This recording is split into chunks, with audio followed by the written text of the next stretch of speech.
This is the September market report, and one of the things I want to touch on just briefly is the great floods of August, and how that there's been a lot of questions about how that affects market values and insurance issues and all of those. So just briefly, it didn't affect the entire metro area, mainly those markets where the sewer systems and the sanitary and storm sewer systems were combined into one, like Royal Oak, Warren, Berkeley, some parts downriver.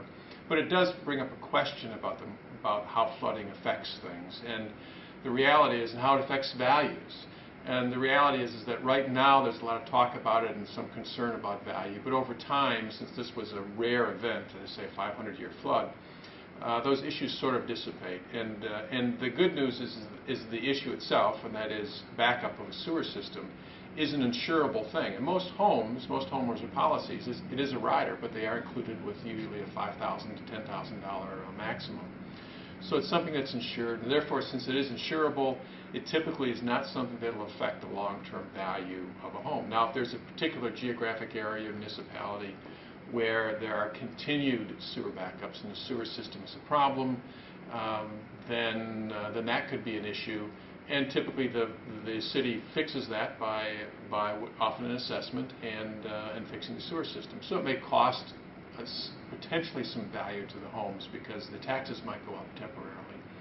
But in general, we don't see this whole issue of this 500-year flood or 100-year flood being an issue. Now, of course, if it becomes an annual flood, then that's a whole different issue. But in general, we don't think this will affect values dramatically.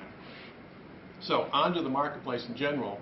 For the month of August and getting into the beginning of September, we're still seeing the same trends that we saw all along the last few months. We're seeing inventories rising, we're seeing the number of homes available for sale rising, and the number of buyers slowing. Still strong, but slowing a little bit. So what this is doing is causing, as we have expected, causing homes to be in the market a little bit longer.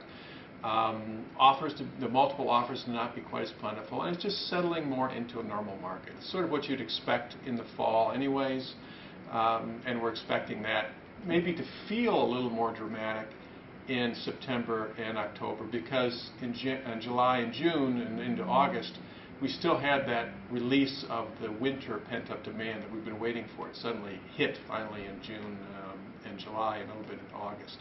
So because of that, we're going to feel like the market was extra active then, and it'll be settling even more so. But it's really just sort of a normal settling in the marketplace. One of the things that we're watching is the number of homes that are selling that have had to have more than one price reduction before they sell. And that's been a very small number for a couple of years now, because there have been so few homes for sale. The homes have been selling very quickly. Half the homes selling within 30 days. So almost 90% selling within 3 months. But we're noticing that the trend has changed, and the number of homes that have taken at least one or more price reduction before they sold have been rising rather dramatically. And some of that originally that was because inventory was so low that people were forced to buy homes they wouldn't normally look at buying. But that's changed. Inventories have been rising for the last 4 months, and we're still seeing that trend continue. So what it tells me is that homes are sitting on the market a little longer. Probably they were priced based on how fast the market was rising.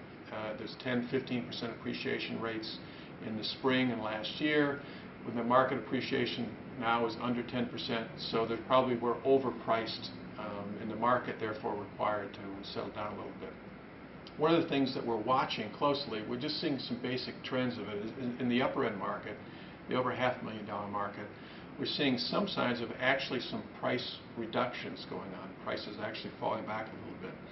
And that's really because values jumped so quickly. This is really sort of a market correction. It's not a long-term trend that values are suddenly declining in any given segment.